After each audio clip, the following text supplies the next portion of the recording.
What's up, vinyl community? It's your boy Chris coming at you live, not as always, but from 2,500 miles cross country from where I usually come at you from in the man cave in the Carolinas. I am in Orange County, California, out and about for the day. Just got into town yesterday. I haven't had a chance to do any digging yet, to hit any shops. Got a laundry list of them on my radar, bunches of them from where I'm at right now. In Orange County, bunches of them in San Diego, bunches of them in LA, and I'm gonna try to see how many of them I can knock off. So this video right here could be fun. Hopefully gonna be coming to you guys with some awesome stuff. We shall see. First things first, I'm on my way to a town called Tustin, California, about 20 minutes away from where I'm at now. 2 stores in town, 2 shops. I'm trying to do a quick afternoon dig today. To beat the California rush hour traffic. It's 2:50 Pacific time now. I don't want any smoke with that rush hour I-5 traffic. So, on my way into Tustin, California. Don't know, there's 2 shops there. I don't know where I'm going to go from there. Depends on how long it takes me to get through. We'll see what we come through with you guys, and then I'll be hollering at you shortly, hopefully with some damn decent finds. Until I share the finds. Deuces.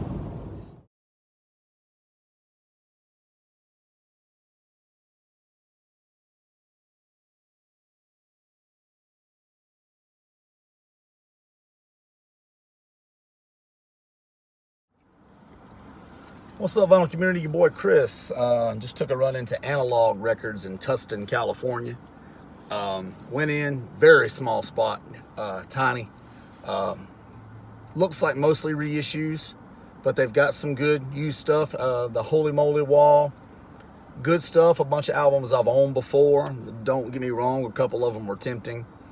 They had a original Elvis debut, 56 mono on the wall for 100. But to be honest with you, I know me. It's as cool as it is. I've owned it before. I know I would just turn around and flip it. So let that pass. Otis Redding painted my heart. $100 OG mono. So I mean, you know, they got plenty of good stuff in there. I walked around, went through the jazz, nothing. What I ended up grabbing was an album that's actually one of my all-time favorite non-jazz albums. I've owned it. This is my 3rd time owning it now. This is my 3rd copy. I truly love the album, but there's just been a couple of times where I knew I could get it back, so I sold it. And then after this most recent time, I sold it right before he passed. And so then after he passed, all of a sudden the prices went up on it. And then I remember not too long ago, I saw a copy of this exact album for you guys who watch all my videos, all like 2 of you. For $28 in Raleigh, North Carolina, and just thought, oh my God, $28? Wow. Like, I mean, this album's been going for 10 to 12 bucks for years. I didn't gouge the prices since he died. I wouldn't pay that. But I did pay this because the bitch is sealed. Probably crazy. I've done crazier stuff. But again, one of my all-time favorite albums of any genre, but definitely one of my all-time favorite non-jazz albums is Tom Petty and the Heartbreakers, Dan the Torpedoes, and this bitch is sealed.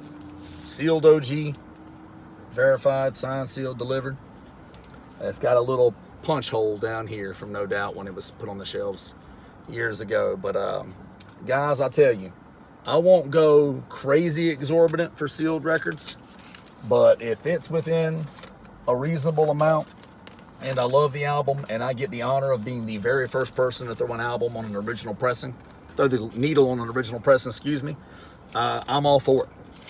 I just am, and this is one of those cases where I'll be the first one to ever spin this bitch, and I gotta tell you, I'm pretty damn excited about that. So again, that was all I found in this particular shop, but I mean, hell, that's enough. All good. Making my way on to the next one. Hopefully some good digs coming to me there. Again, guys, there's so many damn record shops and whatnot in this area that I'm not really worried about striking gold at any one shop. Had that one not been sealed, I'd have probably left it. But just the thrill of being the very first person to drop a needle on one of your favorite records on original pressing is just, I mean, if it had been a couple $100, then no, but it wasn't. So Anyway, making my way on to the next shop. Wish me luck, and I will talk to you guys soon.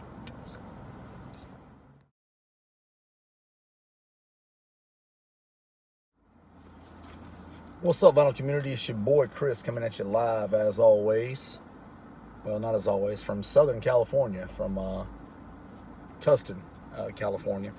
And so you guys saw what I picked up at Atomic Records. Tom Petty and the Heartbreakers sealed, which I know you guys aren't used to seeing any classic rock or anything like that on my channel, but hey, I like to keep you guys guessing. And so then from there to a shop which name just dropped out, you know, just immediately popped out at me. Rasta Cowboy Records. So immediately, like I said, that one just caught my attention. Had to go, especially since it was only another mile up the road. But I go, I walk in, and I look around, and automatically I'm like, okay, now this is a nice spaced out record store. Take a look around. Lots of great stuff, especially jazz, soul, reggae, you know, stuff like that. But I look up on the wall, and there were several that caught my eye. Matter of fact, I don't want to tell you what it is that I left behind because I might go back because I'm here for another week. So I may very well go back. But today, what I walked off with today is one record, and I had to stew over it. I got two records in my hand. Again, I'm not going to tell you what record it is that I put back because I might go back for it, and I don't want to spoil it. But I had two records in my hand. One was $100 cheaper. But this one's one that I really wanted, the one that I'm bringing home, and I went ahead and made it happen. Hey, go hard or go home. I swing for the fences.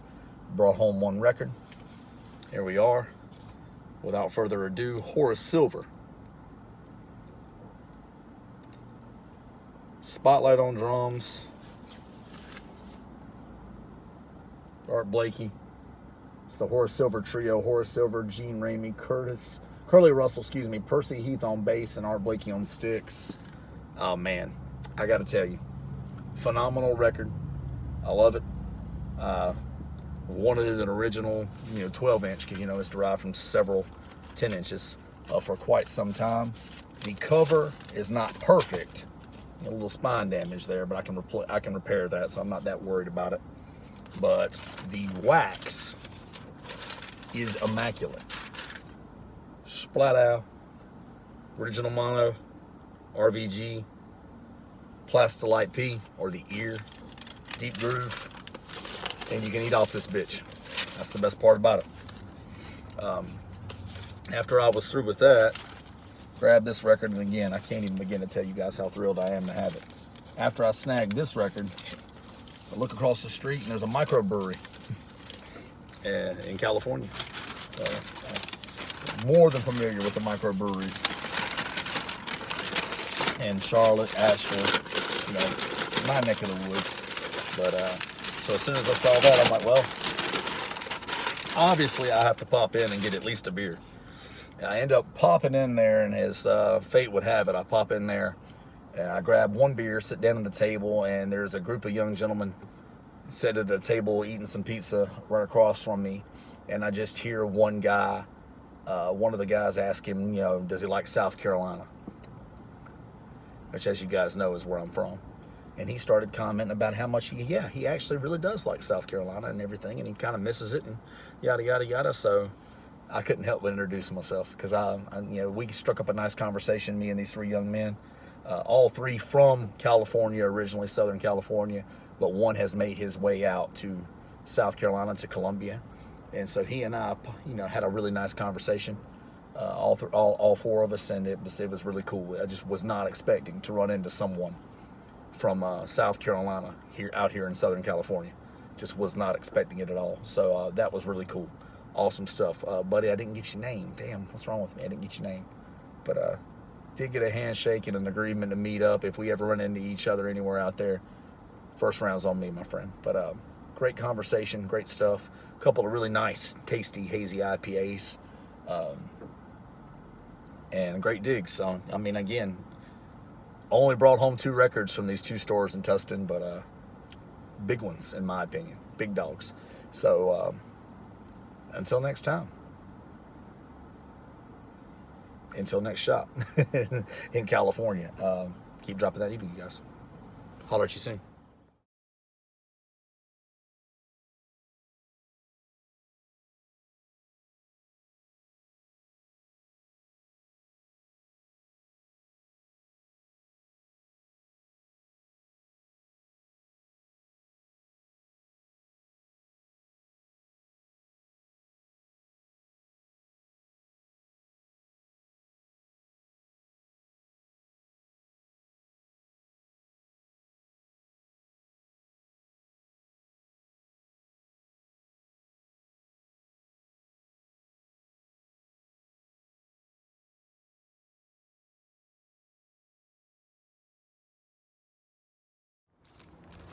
What's up, vinyl community? It's your boy Chris coming at you live from Long Beach, California.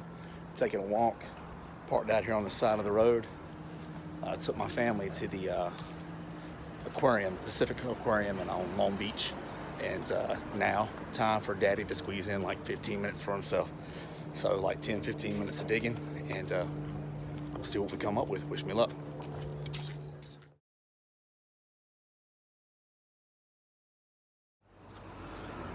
What's up, vinyl community?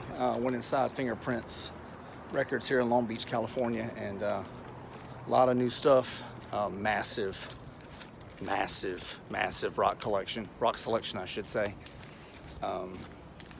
Jazz, they have a lot, but it's mostly reissues, and the stuff that is used isn't, I'm sorry, it's just not any good. But everybody who works in there is friendly, everything is nice, and I did pick up the most recent Tone Poet of Wayne Shorter's The All-Seeing Eye. It's in this bag. You guys can take my word for it. I promise I have it. But maybe I'll show it again later when I get to a stop. But it looks like that's probably going to be the only shop I get a chance to hit while I'm here. So, hey, it is what it is. I'll talk to you guys soon. Until next time, until next shop. What's up, vinyl community? Coming back with you guys live from the man cave. This is something that you recognize. Couple of shops that I hit while I was in California. I did not have time to come at you with a video right outside of the store. Usually because I had my family in the car. My family doesn't want to sit there and listen to me talk about records, usually ready for me to go somewhere. So had to wait a little while to have the time to come back with you. In this particular instance, Footprints Records in Long Beach, California. I was very disappointed that I didn't leave myself more time to dig in Long Beach, California, because there were several stores that were of interest to me, but I ended up settling for the one that was closest to where we are at the aquarium. And then my wife's father, who I came to find out during the trip, was just notorious for expecting people to be able to read their mind, make plans, don't tell anybody. So my wife's like, says that they've got dinner cooking or whatever, like an hour away. I told my wife, I said, well, I'm running in a record store. So I ran in one. And Footprints, as you guys probably heard me say on the video right after walking out of the shop, was had a lot of new stuff. It had a ton of classic rock. Because you always become accustomed to seeing. Very limited in terms of what they had for jazz. Nice section of jazz, just not much to be desired. So while I was in there, I wanted to make it a point to buy something at every shop that I went in while I was in California. So I'm like, okay, well, what's come out recently that I haven't gotten? I got the Wayne Shorter, The All-Seeing Eye, Tone Poet.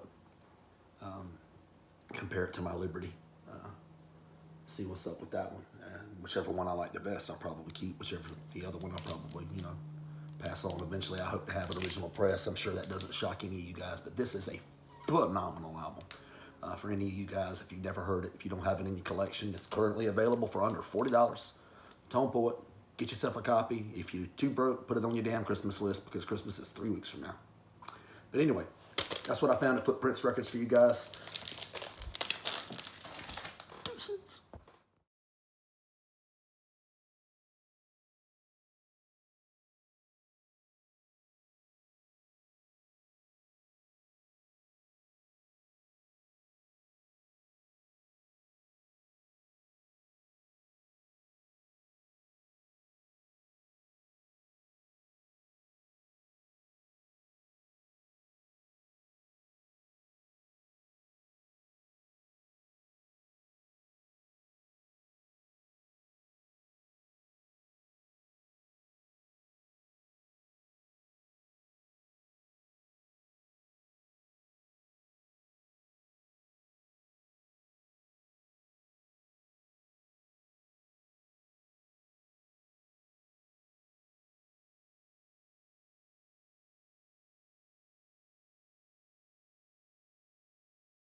What's up, vinyl community? It's your boy Chris coming at you live from San Diego, California.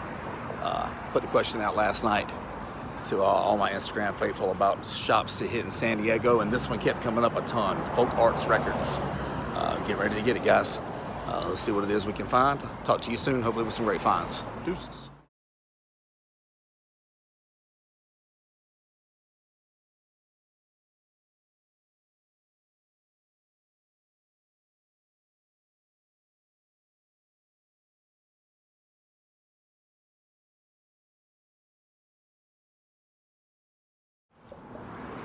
All right, guys, coming outside of Fingerprints Records in San Diego. Shit's lit. Wonderful stuff. Bunch of great stuff on the wall, but stuff I already had. But I walked out of here with some good ones. I'll show you guys. I'll flip through here shortly. Thank you. Talk to you soon. What's up, you guys? The next shop I want to talk to you guys about are my finds outside of Fingerprints Records in San Diego. When I went on my Instagram feed and went in my stories and asked for record store recommendations for the San Diego, California area, this one popped up time and time and time and time again. So it became, without a doubt, like I'm stopping in this shop because it's coming up too often to not be the shit. This one came up a lot in Beatbox Records, I think. Came up a lot. Didn't get time to step in that one. Had dinner reservations, you know. Anytime you're trying, for any of you guys are family men or whatever, any of you guys are family people, trying to find time to plan for yourself to dig when you're on a family vacation, you got to take it as you can get it. And so a lot of my trip to California was taking it as I could get it. And this day was no exception. But went in immediately, just the amount of records just jumps out at you. It's like, thank God I only really dig through one or two genres, because back in my day, when I used to dig through everything, I'd have shut this store down. It's a lot of stuff. Look behind the wall, lots of wonderful stuff. Everything is in great condition. The ones that I was interested in were ones I already had, but I did take a quick look because you guys know me, I'm always about a condition upgrade. So if I could have seen a condition upgrade, I'd have still jumped. And then, you know, I could have always passed on the other copy, which I did actually end up with a condition upgrade, by the way, and that's one I'm getting ready to tell you guys about. So after the wall, find the jazz section, start digging through there. And first record that I come up on that really caught my attention was one I already have. But I looked at the wax, and it's a condition upgrade in terms of the wax. Cover's about the same. It's a phenomenal album, Alice Coltrane, Lord of Lords. Original pressing. Spot out. Again, my jacket. It's amazing how similar the jackets look on the copy I already had and the copy I snagged. Very, very similar in terms of the jackets. Very similar. But the wax is a pretty clear upgrade. And this is without it being cleaned yet. Because almost every record that I brought home from California has been cleaned. But again, that's almost. This one hasn't been yet. And still, it's a clear condition upgrade for the wax. So I was very happy to snag it, especially at a great price. Next up, some late 60s Blue Note action. Blue Mitchell Collision in Black. Wonderful stuff. Clean back of the album. Outside of that chip, jacket's in pretty good shape. Let's pull it out. Let's get a quick look at the wax here, because you guys know when you're looking at Blue Note. Splat out, as you guys can see, this bitch is clean. Original stereo pressing. I'm gonna be honest with you guys, the wax looks like it's almost never been played. And to be honest with you, I wouldn't doubt it. I mean, look at how clean that is. That shit, that's probably from a record store. To be honest, it's something that I've come to find out the longer I've been into digging records is a lot of times the damage that you see on jackets and stuff like that is usually done by the damn shop that carried it, which is just a shame. But what are you gonna do? The next one up, I saved this one for last, not because it's, you know, the most desirable record,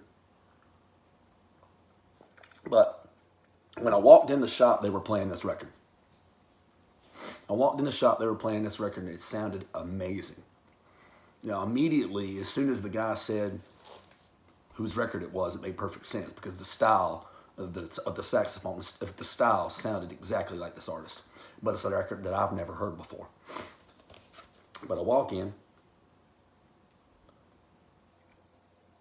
Wow. Anyway, I walk in and I ask him about it, and it's Pharoah Sanders and Norman Connors.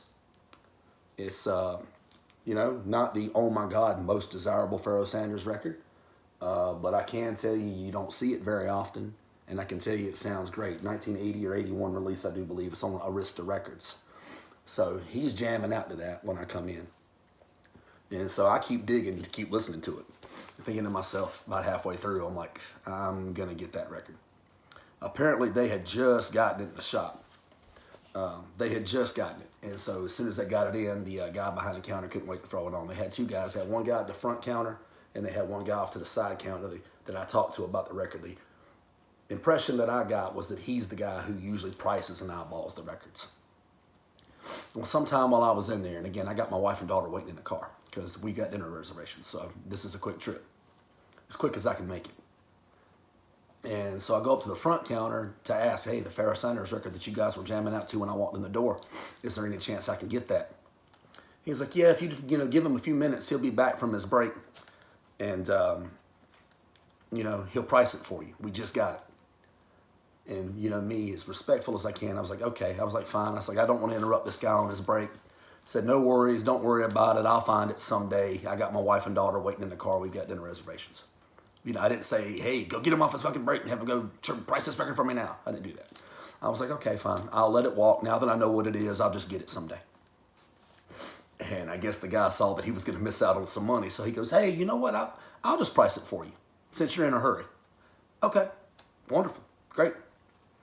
Then he comes back, and about that time he stops. He goes, oh, no. And I'm thinking, okay. And he says, it's signed. And here's the thing, guys. It's signed, and you're not going to be able to see it in the picture. It's signed on the back right there. You might see some remnants of a signature. And I'm like, okay. And he's like, well, that might drive the price up. I'm like, okay. I said, you just tell me what you want for it, buddy, and we'll go from there.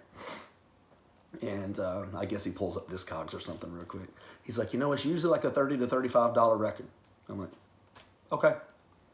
So I'm thinking, just how much is he going to use this signature to jack up the price? And he goes, I'd like to get $50 for it. That's what I said, okay, sold. And he jumps, oh, really? Yeah, sure, it sounds awesome. Wonderful, put it on the tab. And he was like, he was so shocked, like that extra $15 would have normally ran somebody off, but not your boy. Now, if he'd have said $135, no, thank you, I can get it later. But he never did bring up that it's a promo copy. That might have snuck past his attention.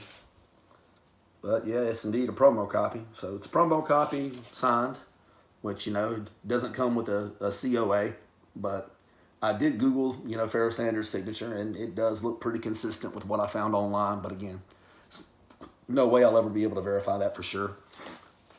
No COA, no nothing like that. To be completely honest with you guys, signatures, autographs on an album usually mean nothing to me unless they're personalized to me. But do I mind it to spend an extra $15? No, not for a record that I just heard blowing up the platter. So I went ahead and walked out of there feeling like I just stole something. But anyway, those are my finds from Folk Arts Records.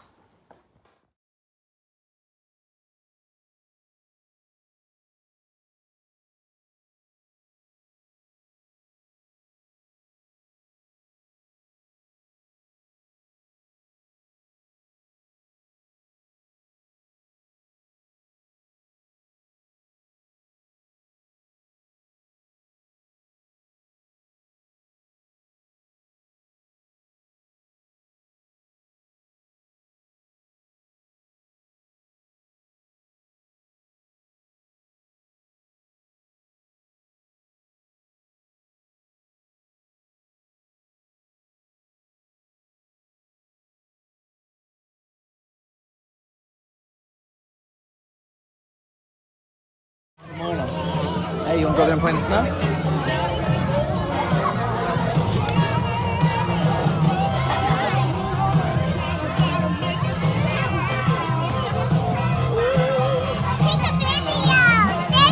I am taking a video, sweetheart.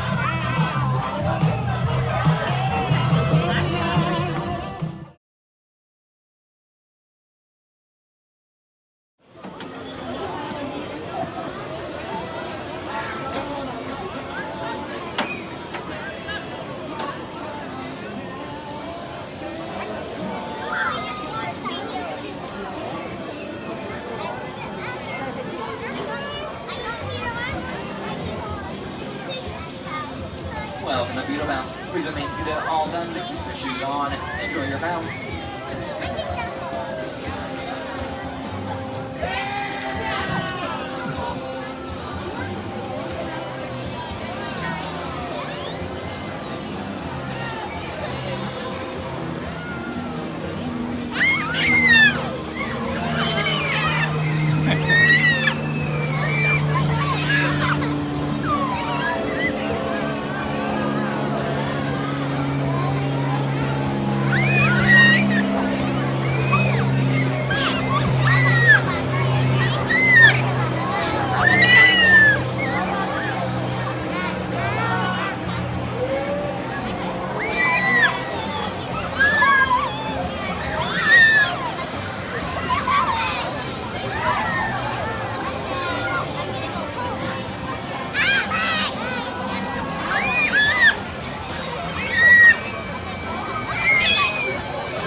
Welcome back, bouncers. Please remain seated for the right until the complete stop. Once I release the lap bar, please visit the yellow exit gate. Thank you for the bounce and enjoy the rest of your day at Legoland.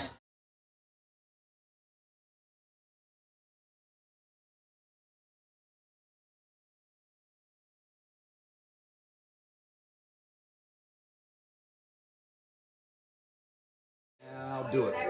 Hey, I'm Mr. Uncle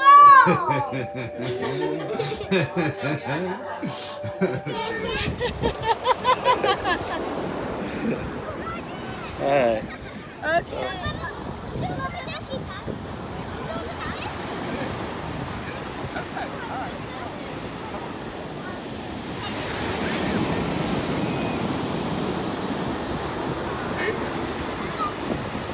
Did you have fun? Yeah. I didn't want the ride part though. I think the waves kind of snuck up on it.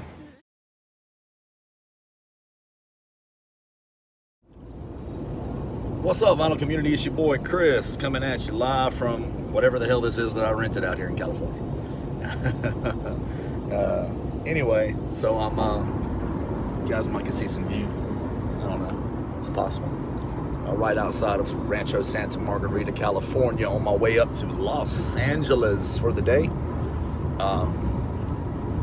Ever since I landed in LA, that's the only amount of time I spent in LA. It was long enough to land in LA, go to In-N-Out Burger, and then head down here to Rancho, Santa Margarita. Ever since I've been, as you guys will see in the video, I've been to San Diego, Tustin, Laguna Beach, Long Beach, several other places. But today, it was imperative on my trip. It was imperative. The main reason I wanted to rent a car, because I knew the rest of the in-laws and everything down here were not going to want to go to Los Angeles, I should say. Come to find that Los Angeles is frowned upon amongst a lot of people down here for some reason or another. But anyway, taking today, early this morning, going to try to be at Record Safari as soon as they open. Show a fellow Vinyl Community member some love. Show Alex, the owner of Record Safari, some love. After that, couple of more. I got a couple more on the radar, but I'll come at you guys as I get to those. And I'll be talking to you throughout the day. Going to try to make it relatively quick. I do not want to be coming home through Los Angeles in rush hour traffic. I know it's Saturday, but still don't want to do it in rush hour traffic. All right, well, that sounds great. And I'll talk to you guys soon. Hope everybody had a wonderful Thanksgiving. Bumper to bumper traffic, graffiti. I must be getting closer to LA.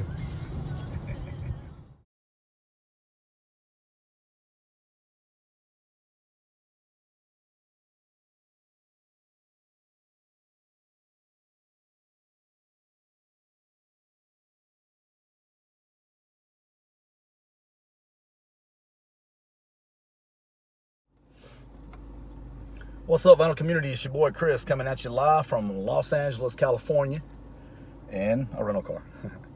Not too far removed from Record Safari in beautiful Los Angeles, California. A lot of you guys may or may not be familiar with it.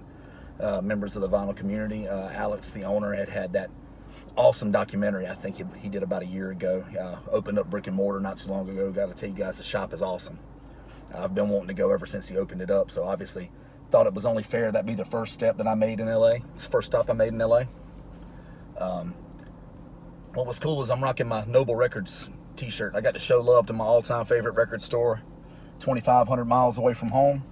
And guys, I'll be damned if I wasn't in there 2 minutes and somebody recognized it and asked me about it. And then they asked me if I was from North Carolina. I'm close enough. Most people think I'm from North Carolina. Asked me about Dylan, everything like that, and they just thought it was so cool. And then another guy recognized it and thought the same thing. And I told these guys to look me up if they're ever in North Carolina. And one of the guys says he legit, Dylan, if you ever watch this, one of the guys legit says he wants to come all the way out to North Carolina just to hit the shop and to hit the Southern food. I told him it's worth it for both. So sounds awesome. So awesome to meet a couple of cool record lovers, 2,500 miles away from home. That was cool to me. So anyway, without further ado, the records, I can only buy a couple because one of them's expensive. But you guys know how I wagon wheel. I could not walk away from it. I couldn't leave it sitting there. First things first, I went back after perusing the holy moly walls. You guys know I do, or the holy shit wall. I've gotten so custom to call it the holy moly wall because that's what Dylan calls it. Putting it together, the new Elvin Jones trio with Joe Farrell and Jimmy Garrison. It's still in the shrink wrap. I'm not going to pull it off right now because I'm driving and I got places I'm trying to go. Splat out, great stuff, Blue Label, White Bee. Killer record, very happy to have it. Only 25 bucks, which I thought was more than fair for a great Blue Note session. Next up is a reissue. Now this is an album that's near the absolute top of my Grail list, my Grail want list, if you will, near the fucking top. But it's gonna cost me a G at least, probably more, if I ever do find one in the condition I want. But you guys know how I am. You let me get a good enough reissue and I will buy it.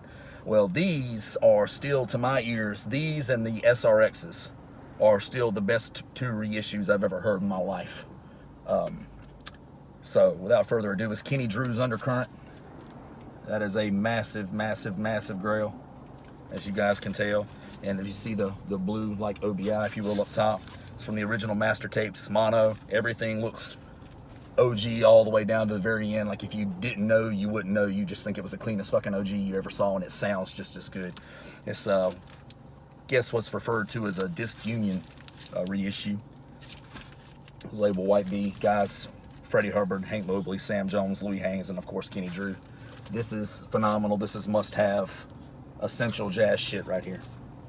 So anyway, thoroughly enjoyed it. Thoroughly enjoyed my dig. I'll include some pictures of Record Safari for you guys in the video.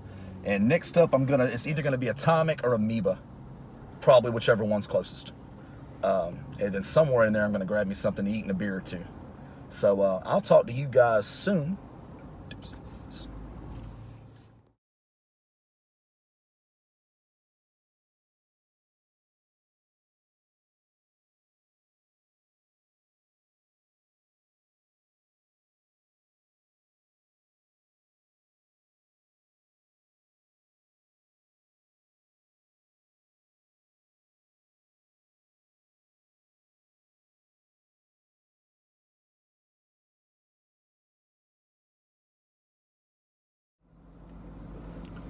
What's up, vinyl community? Now that I'm done geeking out over my finally first ever trip to Amoeba Records in Los Angeles, Hollywood.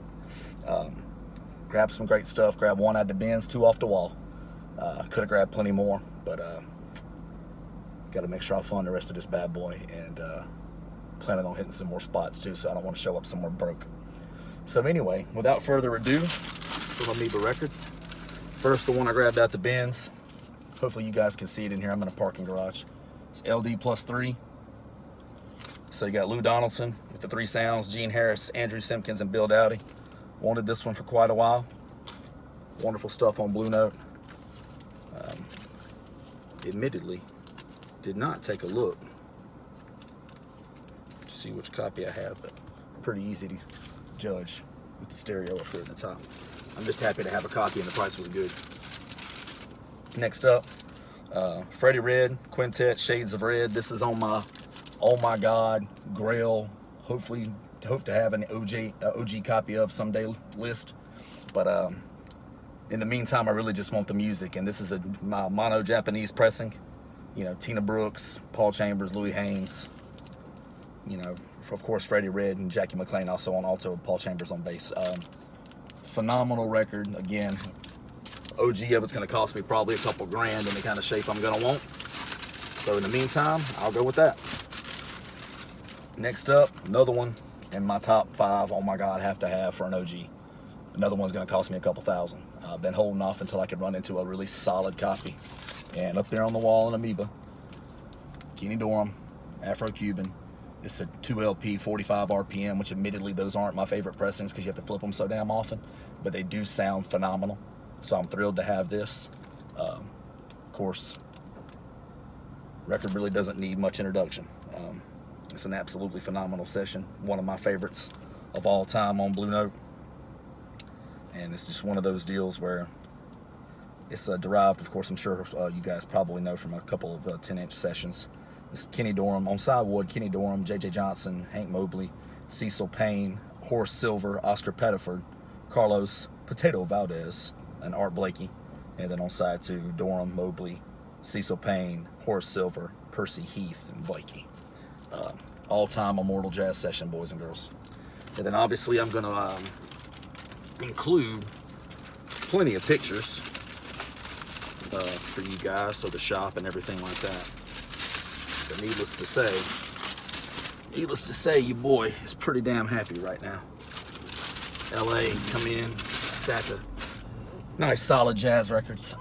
Next up, I think I'm going to try to get me something to eat, I believe. It's about lunchtime, so why not? I think that's what I'm going to do, and hopefully the place that I want is not too, oh my God, crowded, and I can get in there.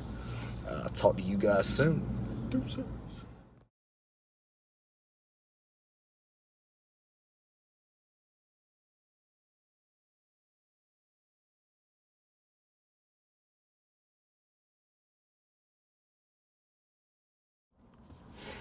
What's up, vinyl community? Coming to you guys, basically North Hollywood. I think it's called Burbank, California. Not too far away from Warner Brothers Studios and everything, which was really cool for me to drive by. I've also been by Capitol Records today. It's been a lot of things I've only ever seen on TV. I've seen in person this past week, so it's been great. Anyway, without further ado, I dug through, I think, pretty much every jazz record in the shop. I came away with one, but I like the price on it, and it is one I did want. So that's wonderful. Stanley Turrentine, Let It Go.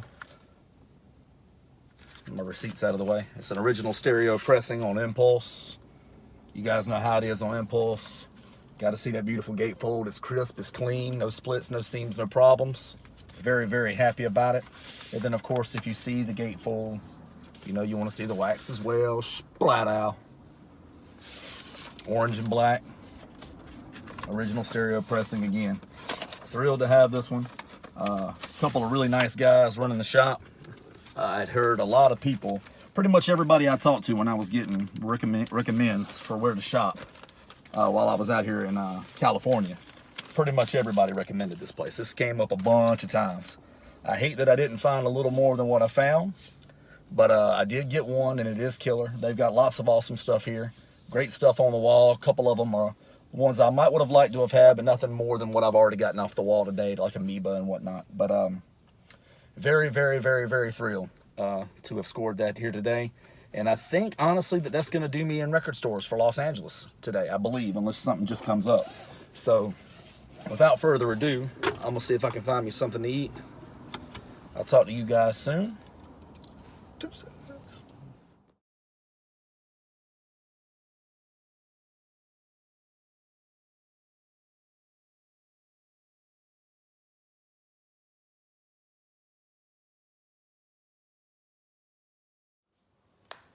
Okay, so I've decided to do an in summary video for you guys about the trip to California and about everything I saw, about my favorite stuff, everything like that. Some take backs, some takeaways, some going forwards. Wonderful trip. California is a beautiful state, and then got to keep in mind that I didn't even see a third of it. I didn't see a quarter of it. I saw from Los Angeles to Long Beach and San Diego and a few parts in between. Laguna Beach,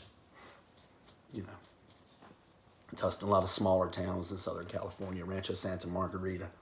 which is a beautiful area. In my impressions, first couple, I'll start with my first impression as soon as I landed was we're driving through LA after we get the rental car, and the amount of graffiti and in the area, the amount of graffiti and just, wow, like everything that can be tagged was tagged. You know, people, like, the area is 30 feet high. My wife's like, how in the world do they even do that? I'm like, I don't know. Put a fucking ladder up on the side of the freeway? I don't know. I couldn't tell you. But, so there's that. My first thought was, man, you think, you know, a city with 4 million people, they'd take more pride in cleaning that up. But then I started realizing that those are a lot of the poorer areas of LA. And that's the way it just works with a big city. Let's just call it what it is. It's a damn shame, but it's true. The poorer areas often neglected and left behind, and the not so poor areas are lavish as fuck. And, you know, I spent some time on Hollywood Boulevard, Sunset Boulevard, beautiful areas in Los Angeles, looking up at 5, 6, ain't no telling, $10 million homes, looking at, you know, seeing Maseratis and shit driving by me in my little Mitsubishi rental, and just thinking to myself, man, this is gorgeous. Drove by Warner Brothers Studios, Capitol Records, beautiful areas. And then drive not too far around the area, and you got a tagged up overpass with, unfortunately, people who've fell on bad times living underneath it permanently. It's just a goddamn shame. I don't know any other way to put it. So that's sad. You know, the biggest city that I'm accustomed to is Charlotte. That's my regular. I was there yesterday. And it's always just building up. And for the most part, everything there is new and beautiful. You know, you've got bad areas of the city. And, you know, you have, unfortunately, areas with people who've fallen on bad times, especially during COVID, living there intense, whatever, permanently. You have it. But the graffiti, you don't see the graffiti. So that really threw me. Next was just how beautiful of an area we were privileged to stay in for the duration of our stay. It's Santa Margarita, California, just beautiful. Population of like 48,000, you know, which is pretty small by Southern California standards, but just beautiful, beautiful area. And there's pictures of it included throughout the video, I think. Beautiful, wonderful stuff. San Diego Zoo is fucking big. I didn't exactly love the layout of San Diego Zoo. It seemed to me like the layout was kind of confusing, especially for what I'm accustomed to. But we had a blast nonetheless. Legoland, ton of fun. Ramona's first roller coaster, that was great. She's such a brave little girl. It's wonderful. It's wonderful. But Laguna Beach, probably the prettiest beach I've ever been on. Weird fact is my daughter actually stepped foot in the Pacific before the Atlantic. Don't ask me how that happened, because we live 2.5 hours away from the Atlantic Ocean. So, oops. We're more mountain people, as you guys have probably seen from some of my videos in the past, if you've been following around long enough. The next one, the record stores are great. Like, damn. Like, you can throw a dime in any direction and hit a record store. It's wonderful. And so many of them. Like, you get to some of the small areas of town. Like, when we pulled up in Rancho, Santa Margarita, I looked at my wife. I said, I'm not going to find any record stores out here in this, I'm going to just tell you what I said, in this rich white man area. That's what I said. I'm just going to be honest. And my wife goes, I guarantee you'll find them. They've got to have some places for these rich white men to spend their money. And I'm like, nah. Googled it, like 15 of them bitches within 15 minutes. And I looked at my wife and said, you called it? Then you go into the shops, and that's their clientele. So I was like, I'll be damned. Okay. She was right. That's what I get for being narrow-minded in that instance. That's what I get. But the record stores were phenomenal. Rasta Cowboy Records. Man, so cool. I love the vibe, love the layout, love the energy, love the record I found, and unfortunately hated to leave a couple of awesome ones behind. Analog Records, nice spot, nice location, dug it. Folk Arts Records, man, the selection, phenomenal. Fingerprint Records is my least favorite of the shops that I stopped in, because it's the most new. It's just, most of the stuff is just new. And you guys know I usually have no desire for the new releases unless it's the Black Jazz reissues or the Tone Poet releases, or maybe some of the recent Impulse reissues, you know, the Verve stuff, some stuff like that. But so it wasn't really, you know, my favorite, but nice shop nonetheless. Everybody was polite. Then of course, Amoeba Hollywood. I've been dreaming about digging in Amoeba Hollywood forever. I just have, and so that was just a dream come true. And you go in there, they got like 15 fucking clerks. Most record stores around my way have got 1 or 2 employees for the entire shop. This place has got like 12 to 15 clerks, and then a guy out front making sure you don't steal no shit. They serious. And then all the records is on the wall, and they're in layers of like 4, which I plucked 2 off the wall. I'm sure you guys aren't shocked. You guys have already heard me talk about them. So the guy comes, he pulls them down, asks you, do you want to look at them? You look at them, you decide you're not happy, he puts them back up. If not, but as soon as he pulls that area down and pulls your record off the wall, they go to the back and they replace it with another one. So they got endless material to put up on that wall, and it makes you wonder what it is they're hiding back there. You know what I mean? My boy David Gibson, BCore7 on Instagram, local manography here on Instagram, had told me about that. And I was like, you got to be exaggerating a little bit. You were not, David. You were not. That was awesome. And then Record Safari. I had to show them some love, obviously, because of their presence here on Instagram and YouTube. Didn't get a chance to meet Alex. I saw him. He was busy running around back and forth, so I didn't get a chance to properly introduce myself. So next time, because I'm definitely planning on going back. Wonderful shop. Got some great stuff. Met some great people who recognized my Noble Record shirt. That was awesome. Atomic Records. I almost forgot the last shop I hit. Atomic Records. Wonderful vibe. Couple of nice old guys running the shop. Wanted to talk about records. I only bought one, but they were talking to me about the copy that they bought way back when it was first released and how thrilled they were to find it. And so I just thought that was cool. And that's the kind of thing that you don't always find in record stores. So that was awesome. A few takeaways. Whatever. I know some of you guys are from California. I'm not meaning anything I say in any kind of way. The beauty. It's definitely the area that I saw. It's a fucking beautiful state. It just is. Some things I wasn't accustomed to is you look on, if you go down I-5, if you go towards San Diego, say, you look off to the left side of the freeway and there's the fucking mountains, like right there beside the freeway. And if you look off to the right, there's the beach, like a couple 100 yards away. You got mountains and beach on each side of the freeway. I've never seen anything like that. And I'm just driving with my mouth wide open. It's like, oh my God, I can't believe this shit. And my wife was just smiling at me because she knew I'd enjoy it. But that's amazing. I'm fortunate enough as a Carolina boy to have access to both mountains and beach. But they're not on the opposite sides of the freeway each other, guys. You got the beach about 2.5 to 3 hours away from me, and I got the mountains 2.5 to 3 hours away from me. And I've never minded the drive to either. But that's what I've been accustomed to, and I've always considered myself very fortunate to be so close to both mountains and beach. You guys know I do mountains 98% of the time, but the option's there, which is cool. Always been so cool.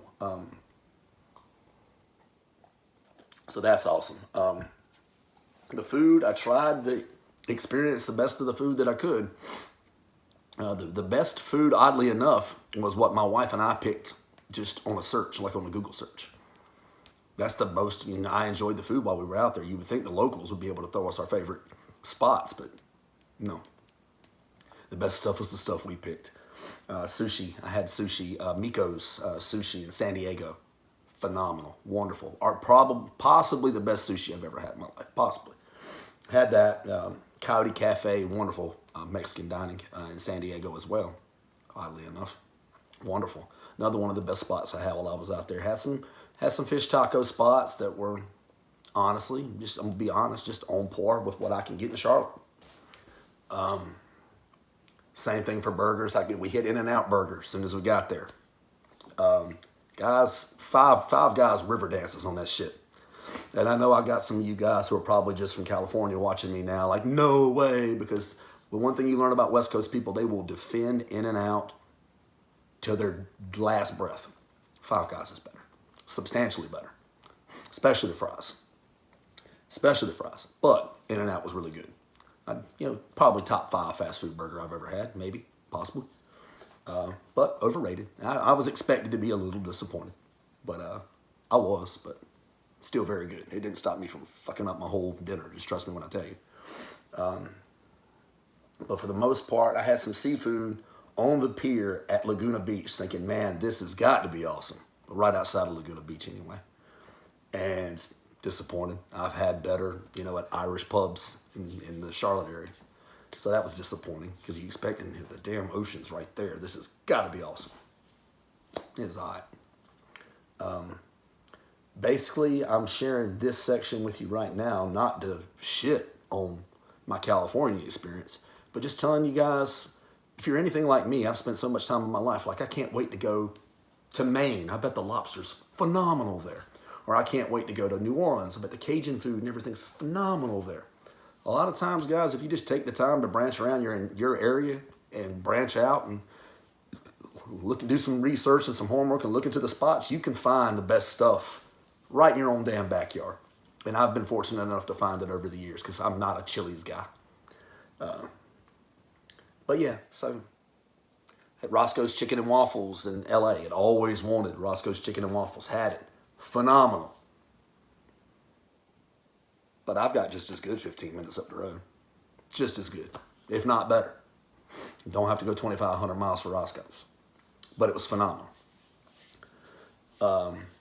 California got to step their beer game up. I will tell you that. Like damn near every beer you get out there tastes just about the same. It tastes like a hazy West Coast IPA. I mean, I wasn't pouring any of them down the sink, but the entire time I was thinking to myself, damn, I can't wait to get back to Carolinas and have some Carolina beer. Where almost every option we have out here just tastes a little bit different.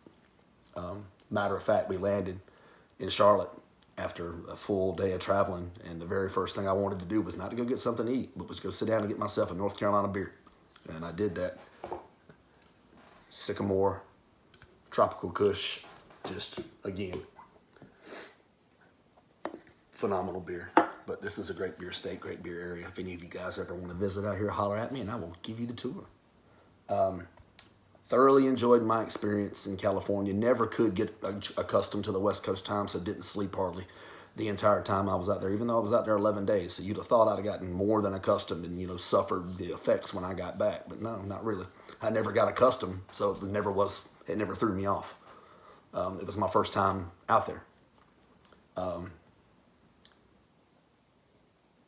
The weather in the 80s the entire time we were there. For Thanksgiving, and Lowe's is in the 60s. You got people out there wearing sweaters. You got people on piers with the big ass heaters on. I'm sitting over here in a t-shirt and shorts and flip flops, and they're looking at me like, Chris, you're not cold? It's 70 fucking degrees outside. No, I'm not cold. You know. So I don't know that, but hey, I mean, you're accustomed to what you're accustomed to, and but no, I told my wife about 5 or 6 days in. I said, damn, I miss clouds. I miss clouds and I miss tall trees. Because, you know, out my way, guys, you got a lot of pine trees, and clouds and rain and thunderstorms are no problem. They can pop up at any time in any given place. But this is going on a long time, and this is already going to be a long-ass video that you guys are probably only going to watch about 4 minutes of. So I'll go ahead and wrap it up and just tell you guys that I had a great time in California. I can't wait to go back, honestly. I don't want to go back for 11 days. 11 days is a little bit too long to be anywhere but my house, in my opinion. But I'm looking forward to going back. And then when I do, I'm sure I'll document it again, video stuff for you guys. Wonderful time. Next up on mine and my wife's itinerary, because she and I have both just hit the realization that we do well enough in life and that we're at a stage in our life where we'd like to start seeing some of this fucking globe that we live on. And so next up for me and my wife that we're currently preliminarily discussing is New Orleans. Because I've never been, she's never been. Got our eyes on a jazz festival next spring. See what happens. Maybe I'll be able to document it for a great video for you guys. But until next time, and until next video, keep dropping that new to you guys. Hope everybody had a wonderful Thanksgiving.